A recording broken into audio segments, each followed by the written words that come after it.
Habs lose in overtime against New Jersey Devils. 4-3 the total score. And it was a rough one. It was a bad start once again. Very similar first period to what happened in Detroit. A little bit more push from the guys, given their realization that the same thing was happening. A little bit of a push at the end. Better second, and a really good start to the third. A really good third overall. But we lose, and in a bad way. You know, a lot of fans are gonna point fingers here and there, but like, I don't know. Overall, obviously, I'm disappointed. I'm frustrated a little. We came back all the way, and then we lose it in OT like that. But overall, my feelings are excitement. Excitement for that game, for the time that I spent watching it. I felt like I didn't want to be doing anything else that night, during the night. That was the thing I wanted to do, and it was really fun. I could tell the people that chose and were lucky enough to spend that night, this game in the Bell Center, also got their money's worth. The Bell Center, especially the last 10 minutes of the third period, seemed like they were having a blast. It was really hard to hear the commentators over the feed because you could only hear the crowd. Nothing else was catching my attention. I could not focus on anything else but the crowd. You guys were amazing out there. I was cheering from home, obviously, but like overall, it seemed like a really fun game to be a part of. Like I said, really rough first period, and but good push from the guys. I wanted to talk this video about responsibilities, because there were a few times that I mentioned that certain player had been responsible defensively, which I was surprised to see. And that player that against in last game was Laine. Actually, he came back a few times and made really good or sneaky defensive decisions. There was one point during the third where both Newhook and Dak pushed the puck far into the offensive zone, and they started rushing, and the defense in New Jersey gets the puck really fast, and Laine is rushing with the other two guys, but he notices that is three of them rushing against two defense, and they have the puck, so he immediately realizes there's one guy that is missing, and if you get the puck out, it's going to be a 3v2. So he turns around, and you know Laine wants to push that. He's an offensive-minded player. We all know that. So he sees that, and he turns around and goes for the defense and play defense, and doing a really good play, and he contributes in the defense. Then in OT, obviously you can blame the OT winner for New Jersey on Laine. His pass was not good, so he needs to be more responsible with those passes in OT.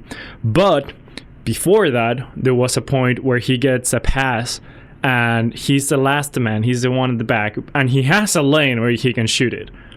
The thing is, if that shot does not go in, it's in the back of our net, because usually it bounces and New Jersey has the momentum going that ways. All of our players are deep, and he just took the shot, so there's no way he can recover that. And instead of shooting, he fakes, passes, keeps the puck, and then passes, and another opportunity is created out of that. But I was surprised to see how good defensive decisions Laine made, and it made me feel a little bit more confident about his commitment to improve on his defensive side, right? So yes, we can rip him apart for his defense in the last few games, but you can see that he's starting to think defense too, and it would be really good if we can if Laine gets motivated by these young guys in the Habs and decides he wants to be a better player himself and not just remain, you know, like a sniper like he's always been, and also improve on his defensive side and become a better 200-foot player, right? So anyways, yes, I want to talk responsibilities. Obviously, there's Laine. There's the first line that I also wanted to talk about, because the last few games, they hadn't been good. They have either been shut down or they had not been playing to the best of their abilities. And they need to take responsibility for that. They are the first line. They should be the driving motor engine that pushes the team in offense, right? It was the second line the last few games, and this game they took it into their own hands. They scored 2 beautiful goals, by the way, and they were a lot better defensively as well. Suzuki showed up. He had one of the worst games he's had in Detroit, and he took it into his own hands and decided he needs to be better for the team. He does it.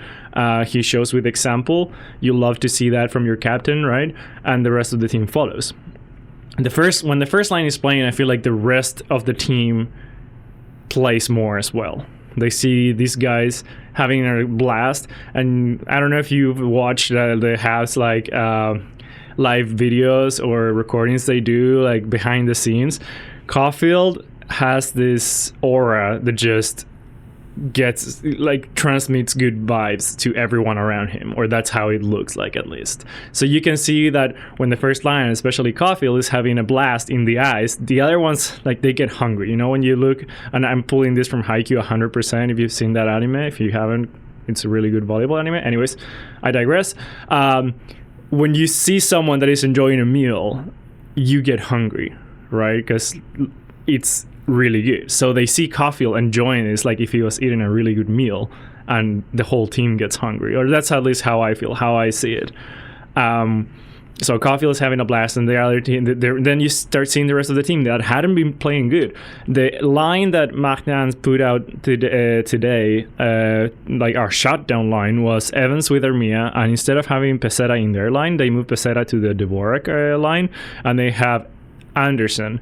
And I was complimenting them when the game was tied, because they were being used as the shutdown line with the Gulli Carrier defensive pair.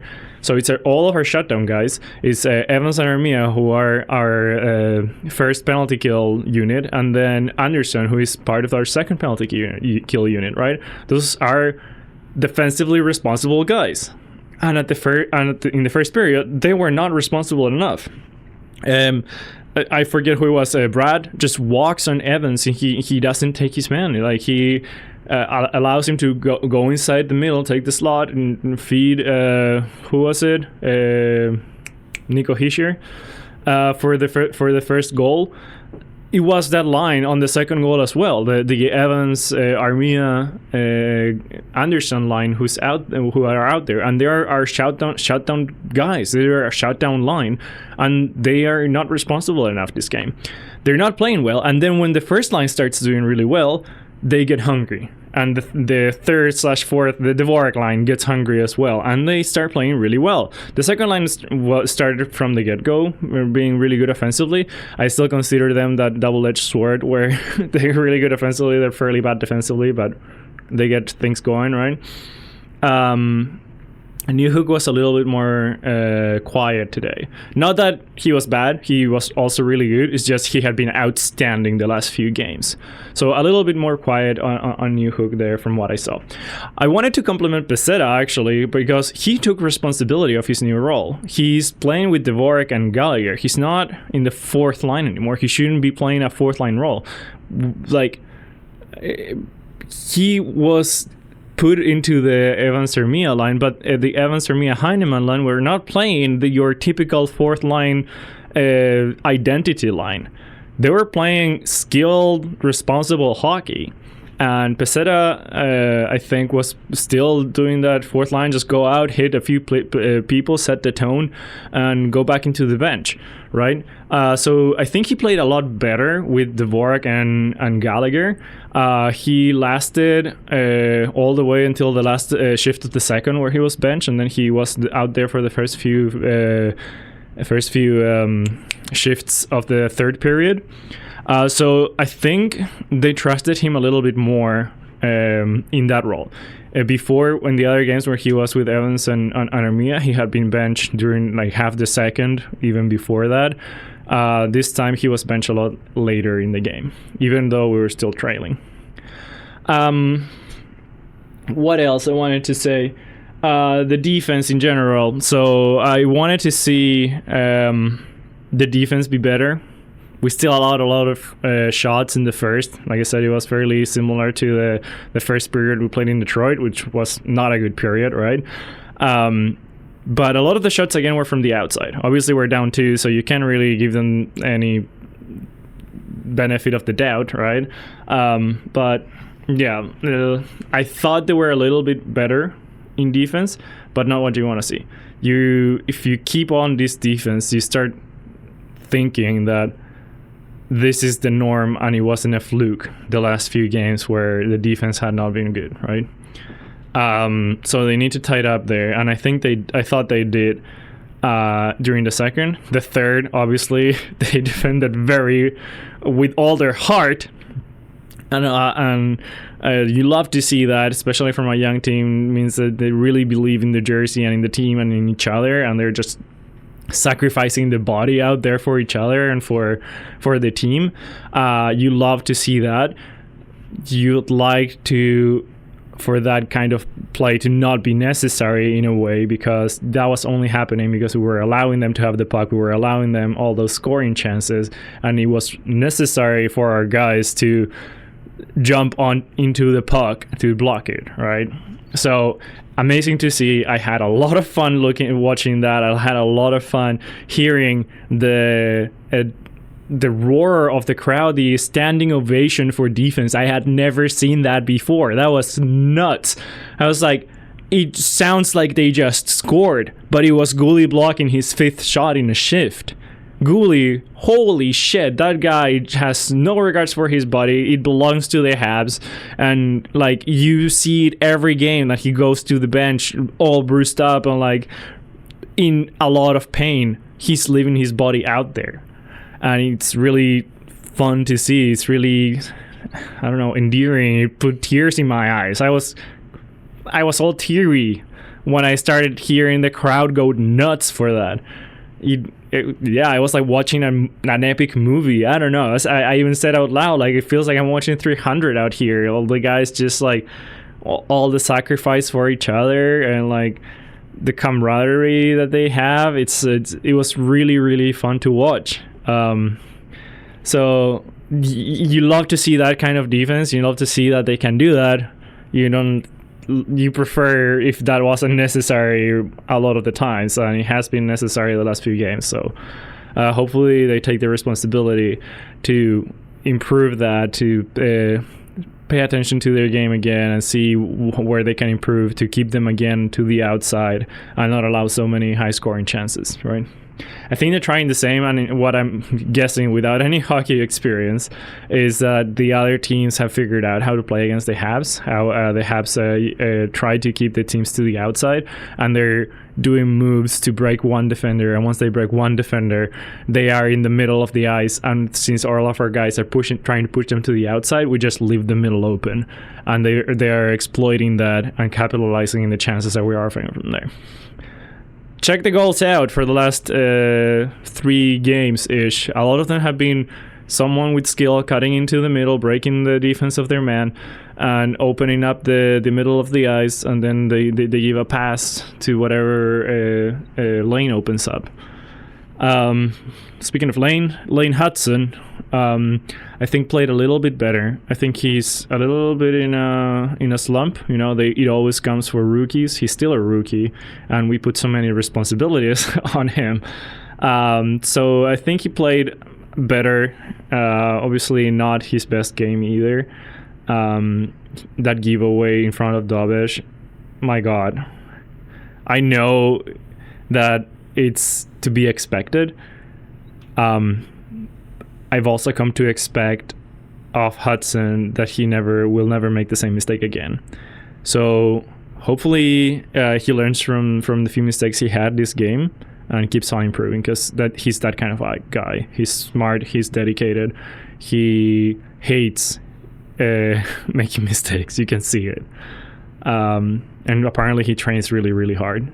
Like, I think Dak was saying how it's not even after that game that Hudson had like 3 points and everybody was calling him the best player ever, that they take him over Bedard and whatnot. Yeah. I think at that point, Dak gave him compliments and was like, it's not even surprising anymore. Like, it's not surprising at all given how he trains, all the effort he puts out there. So I know Hudson will figure it out. I know he will keep on improving. He might be tired. He might be, like the long and heavy season for the NHL getting towards him, because they play in college and they play a lot less often, a lot less games. So apparently it is a slump that comes especially for NCAA hockey players. But I'm sure he'll figure it out. Soon they'll have the Four Nations break, and hopefully that lets them rest a little bit longer. A few more things I wanted to mention that I wrote down here. I've spoken about responsibilities for line for the defense, goalie, the first line, Hudson, responsibility has been the theme of this video, and I wanted to give a message to the fans as well, because I read a lot of Reddit. I've said that's where I've gotten a lot of the information, a lot of the things I know about the Habs and whatnot, and so I've seen a few themes, right? Like Matheson shooting pucks into the shin pads, which yes, happens a lot. And now that, it's like the meme, every time it happens, you're like, this is every shot. But no, he gets a lot of shots off. He gets a lot of good opportunities because he shoots a lot. A lot of them do go into shins or pads and they get blocked and go the other way. But, he also produces a lot doing that, right? So we need to be responsible as fans to not threaten these players, not do, they're still players that are giving their all every game out there, right? So yes, Matheson had a rough game. I know he's gonna catch a lot of shit from a lot of fans because of the last play and because of the third goal, and a few giveaways here and there. But overall, he was good. He's taking a lot more responsibilities, more defensive responsibilities, to complement Hudson better. And he's gonna fuck up at some point. No player is perfect, right? Sadly, it's him again, because he didn't have a good game in Detroit and he didn't have a good game against Tampa. So it's him again that screws up. So I know a lot of fans are soured on him. Just be responsible. Another thing that I was thinking for fans was that for a second I was like, damn, we lose again, right? And it's funny how we went, or at least a few, I feel like a few of the fans, and myself for a few seconds, went from expecting them to lose 2 months ago to demanding them to win right now. Like if they were a team that has been competing for the cup for a lot of years. Like if they were the Habs from the 70s, 80s, and the start of the 90s, right? Where you're demanding them to win because they're that good. They've been that good, and it's really nice to see. But we need to keep context. They are still a rebuilding team. We should enjoy without the expectations or demanding them to win. We should enjoy every win they have. We should enjoy every good play they have, because we're playing we're playing what's the word? I forget. We're playing without risk. We're playing. Nobody expected us to get into the playoffs. Nobody expects us to win the Stanley Cup right now. We might expect the Habs to make the playoffs next year, in 2 years, right? So it's going to be a lot more stressing, a lot more demanding them to win. You need to get into the playoffs in a couple years. So we should really enjoy this year as, okay, they lost. So what? They play really well. You know, like, we were not supposed to make the playoffs. All of our guys are still developing. You saw a pretty good game from Slav. Really good game from Caulfield, Suzuki. All of our core guys are developing, are playing well. Dak kept playing with energy, with skill out there. Yeah, so let's take the positive. Let's keep on the positive, and the losing, and they're still a team that's building their identity. They're still getting together as people, as a core, and it's been really fun seeing them grow. It's been a lot of fun seeing them play like they can play more consistently in the future for these last 2 months, and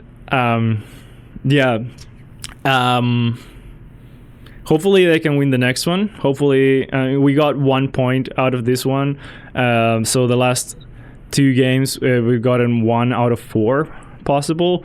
The last 4, right, we've gotten 5 out of 8, I think. Yes.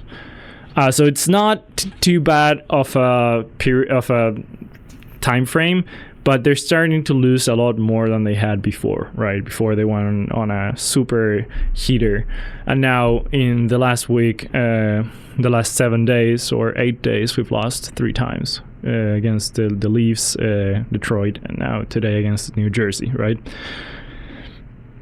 We have a pretty tough schedule, so might be hard to keep winning points, and if we don't, it's gonna start getting away from us because Columbus keeps on winning. They win against the Kings today.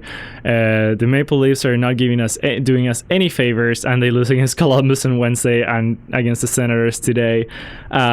So yeah, thank you, Leafs. You're amazing. Anyways, a few more points I wanted to mention, or that I wrote down here. The first period was horrible overall, but we had a good start to it. So we're still being able to start with energy and start with chances. I think it was after they killed our penalty, they killed our power play, that the New Jersey Devils started gaining a lot of momentum and started pushing hard, and the Habs were in their defensive zone. They couldn't keep possession, and it was a repeat of Detroit. They scored twice, but then we come back pretty heavily and scored 2, and then you watch the game. Matheson for the third goal, I mentioned him. He was gassed. You could see. I think he pushed their zone. He was in a rushing chance, and then he gets back. He doesn't get to change, so he's out there with Gooley. And the guy that scores just gets to the puck faster than Matheson can. He's gassed. So yeah, I don't know there. Obviously, you take risks offensively, and he wasn't able to change. It was unfortunate, but I don't know if there's something they could have done there. Do you recognize that as a goalie and try to switch with him? I don't know if there's one there, the D partner or the right partner, that has usually more responsibilities than the other one. I don't know if there's something they could have done there, realizing that Matheson was gassed. For some reason at the start of my, I don't know if you guys watching from Sportsnet had the same thing, but for some reason at the start of the game, the feed was blue, like the ice was blue. Everything had a tint of blue. It was really weird. I said blue way too many times. Dobish. I almost forgot to mention Dobish. He was amazing today. His first loss, and he was upset about the loss, which you like to see to an extent. He played really well. He allowed difficult goals. He got scored on 4 times, which sucks, obviously, but he kept the Habs in when they needed to be kept in. He gave them the chances. Jacky had a really similar giveaway to the goal that New York scored on us when Jacky gave it away. Monty couldn't bail him out against New York. Dobish does bail him out against New Jersey today. So yeah, he did the saves that he needed to do. He gave the Habs their chance, and that's what you want to see from your goalie. Sometimes your goalie is going to steal games like Monty did against Tampa on Tuesday. Sometimes your goalie is going to give you a chance, and yeah, he could have played better. I'm sure everybody could have. Everyone could have played better, but yeah, he was lights out, and the Bell Center let him know that. They were so loud for him. It was crazy. Yeah, the Bell Center, that's one of the points I actually wrote down here. They were doing their job. They were loud when they needed to be, and it gives you chills. It's something on a Saturday, especially on a Saturday night when they start going crazy. It's mesmerizing. I couldn't keep my eyes out from the screen. I couldn't focus on anything else. It was just, I was completely overtaken from what I was seeing, from what I was hearing, from the Habs fans in the stands going nuts. So yeah, you love to see that. I hadn't seen the Bell Center that excited in a while, especially in a tight game like that, and the guys sacrificing their body defensively. I don't think I'd seen that before, and it was a blast to see. Goalie, I mentioned him, how he blocked so many shots today. And yeah, I think that's everything I have for today. So we play, I think it's on Tuesday, the Habs. Let me check quickly who is it against. Habs schedule. We play against the Jets, right? Some people were mentioning that Laine just had his 500th game, and they wanted it to be against the Jets, right? But oh well, only his 502nd game will be against the Jets. So Tuesday in Montreal, that one's going to be really difficult. The Jets have been playing outstandingly, with Hellebuck being wall. It's impossible to score on the guy. He has more shutouts than regulation losses, I think. Crazy. So very difficult game, and a very good chance for the Habs to prove that they can still play like they've been playing for the last 2 games, for 2 months of games. I keep saying 2 games, 2 months of games, and come back strong. So hope we can see better defense, hope we can see more responsibility, hope we can see the second line and the first line keep on rolling like they have. The second line didn't get rewarded this time, but the first line carried hard, and you want to keep seeing that. You want to keep seeing Slafkovsky with Caulfield, Suzuki all playing well, because then the rest of the team sees them being hungry, enjoying their food, and the rest of the team gets hungry and goes out there and plays like that, like we saw late in the second, early in the third. So yeah, I think that's it for this one. Sad to see them lose. We'll come back stronger. Go Habs go. See you Tuesday.